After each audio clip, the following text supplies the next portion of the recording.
Pues a mí me hace gracia porque hay bueno, me hace gracia, os comento, una anécdota que me pasa cada vez que empiezo algún curso, una asignatura o doy una charla de este tema del andaluz. Cuando empiezo hablando del andaluz y todo eso, a mí la gente al principio dice, ¿sí? Bueno, sobre todo los alumnos, porque claro, yo soy el maestro y claro, tengo el poder, ¿no?, de suspenderlo y de decirme lo que sea.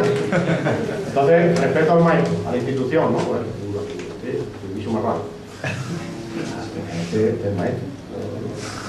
Y me tiro un ratillo hablando con mi ceceo mijeño y en andaluz, como hablo yo más o menos, y cuando llevo un ratillo le empiezo a explicar, mira, que es que no tengo ningún problema en la lengua ni nada, y le empiezo a hablar en finoli, como he hablado ustedes antes, que tengo capacidad de hablar en castellano, tal y cual, y que de cierta parte lo utilizamos, esto lo otro, pero que entonces, en el momento en que hago ese cambio, y cuando les digo esto, la gente se ríe, pero se ríen de que yo hable en castellano.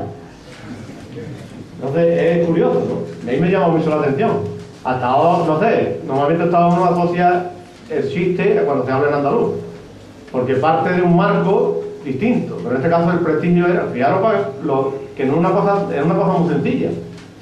Como asocian el prestigio en este caso, bueno, el supuesto prestigio de que yo, si estoy de maestro ahí, tendré que haber estudiado algo, tendré algunos títulos, y fíjate, mira, habla ahí, no se corta ni nada.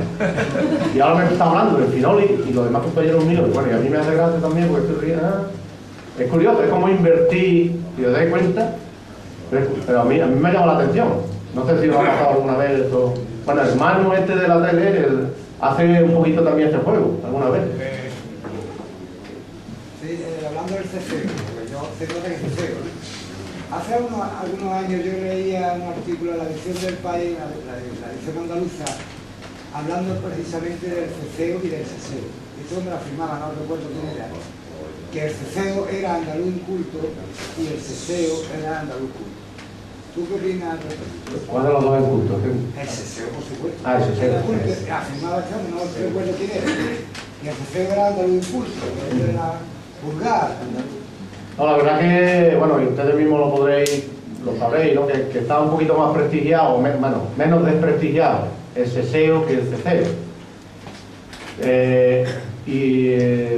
Por las causas que sean, ¿no? A lo mejor porque el CCEO, bueno, yo solo repartí para estas cosas, tengo un mapa de un libro de José María de Mena, el polémico dialecto andaluz, que está en Barcelona, Plaza Janés, creo que se llamaba, que lo editaron en principios de los 90, finales de los 80, que viene un mapa de Andalucía en el que él pone en rayados horizontales la zona ceceante del ceceo y los rayados verticales la zona seseante.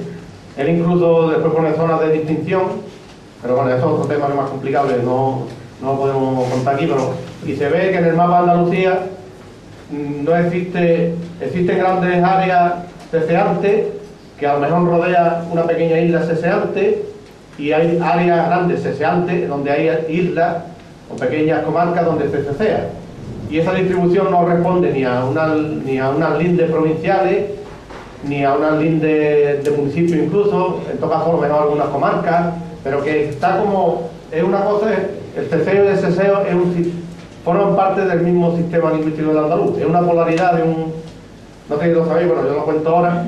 Y esto es una cosa de la que defiende el presidente de la asociación, que es el Gorka Redondo, que es un superfonema, con distintas realizaciones, ¿no? Entonces hay un seseo más suave, un poquito más fuerte, un ceceo más evidente, otro ceceo que no se nota tanto. Todo esto, hay distintos grados, ¿no? Y entonces, no sé por qué, ha dado la casualidad de que está ahí asociando, bueno, yo creo que sí, que ha dado la casualidad que hoy en día, en las últimas décadas, en las capitales de las provincias, el uso más habitual es el seseo. Y se está quedando